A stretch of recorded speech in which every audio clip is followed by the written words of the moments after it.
조선 사편수의 역사 왜곡의 출발점. 1925년 6월 8일 일제조선총독부는 조선 사편수회를 설치했습니다. 표면적으로는 조선의 유구한 역사를 정리하겠다고 내세웠지만 실제 목적은 명백했습니다. 조선 민족의 과거를 왜곡하고 열등의식을 주입해 식민지배를 연구하려는 것이었습니다. 이것이 바로 식민사관의 탄생입니다. 1. 조선 사편수회의 설치 배경. 당시 일본은 1910년 조선 병합 이후 이미 15년 동안 식민지배를 해왔습니다. 그러나 조선인들의 저항은 끊이지 않았습니다. 3.1운동 1919 민족 해방을 요구한 대규모 독립운동. 대한민국 임시정부 수립 1919 독립운동의 체계화. 일제는 무단 통치로는 조선을 완전히 억누를 수 없음을 깨달았습니다. 그래서 통치 방식을 바꿉니다. 문화 통치라는 이름 아래 탄압의 방식은 부드럽게 그러나 더 치밀하게 바뀝니다. 조선 사편수회의 설치도 바로 이 흐름에서 나온 것입니다. 총칼로 지배할 수 없다면 정신을 지배하라. 총칼 대신 역사를 무기로 삼기로 한 것입니다. 조선 사편수회의 구성과 활동. 조선 사편수회는 일본인 학자들이 주도했고 조선인 학자들은 연구 보조원처럼 참여했습니다. 총재 시라토리 구라키치 일본 역사학계의 대부, 위원장 가네코 겐지, 주요 멤버 이마니시류 마스 히로시 등 조선인 참여자 이병도, 신석호, 손진태 등 이들은 조선의 역사를 편찬한다는 명목 아래 고문서 수집, 사료 편찬, 역사 기술 작업을 시작합니다. 그러나 그들이 만들어낸 것은 진짜 조선의 역사가 아니라 조작되고 왜곡된 역사였습니다.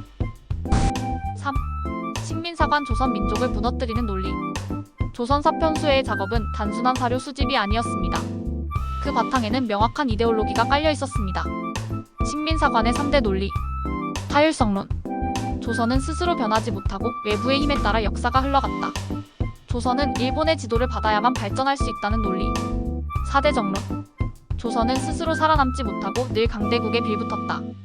조선은 자주성 없는 민족이라는 낙인을 찍음. 정체성론. 조선은 고대부터 현대까지 발전하지 못한 채 정체되어 있었다. 스스로 근대화할 능력이 없는 후진국이라는 주장. 결론, 조선 민족은 미개하고 열등하며 일본이 지배해주어야 한다. 4. 이병도 식민사관을 전파한 조선인. 여기서 주목해야 할 인물이 바로 이병도입니다.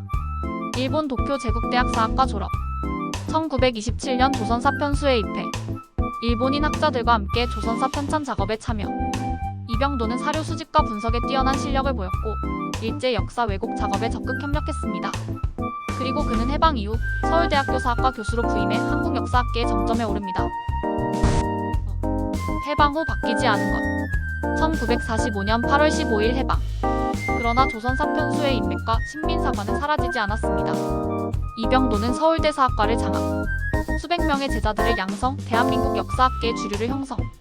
그의 제자들은 고대사 연구에서 고조선, 단군조선 폄하, 고구려 역사 축소, 삼국 이전 국가 형성 부정 같은 주장을 이어갑니다.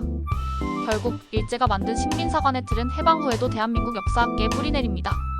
이병도의 후손들. 아들 이기준 서울대학교 총장. 다른 후손 국립중앙박물관장. 조선 사편수회 이병도 현대 역사학계로 이어진 식민사관의 유산은 아직도 대한민국 사회 깊숙이 남아있습니다. 6. 식민사관의 폐해. 민족 정체성 훼손. 우리 역사를 부정하고 민족적 자부심을 약화시킴.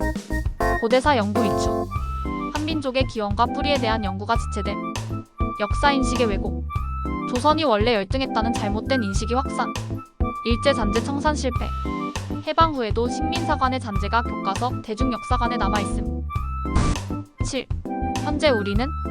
현재 대한민국은 끊임없이 식민사관 청산을 주장하고 있습니다. 국사교과서 개선. 고조선, 고구려사 재조명. 단군 조선에 대한 새로운 연구. 식민지 근대화론 비판. 그러나 여전히 역사인식의 곳곳에서 식민사관의 그림자가 남아있습니다. 한국 고대사를 의도적으로 축소하거나 민족적 자긍심을 깎아내리는 담론은 여전히 존재합니다. 정리. 조선 사편수회 그리고 오늘. 1925년 6월 8일 조선 사편수회의 설치는 단순한 역사 편찬이 아니었습니다. 그것은 조선 민족의 정신을 말살하려는 치밀한 전략이었습니다. 타율성론, 4대 정론, 정체성론을 퍼뜨려 열등의식을 심고 조선 민족이 스스로를 비하하고 포기하게 만들려 했습니다. 그리고 조선인 학자 이병도는 이 작업에 협력했고 해방 이후에도 한국 역사학계를 식민사관의 영향력 아래 두었습니다. 오늘날 우리가 해야 할 일은 명확합니다. 진짜 우리의 역사를 찾고 왜곡된 기억을 바로잡는 일입니다. 역사는 단순한 과거가 아니라 미래를 향한 거울입니다.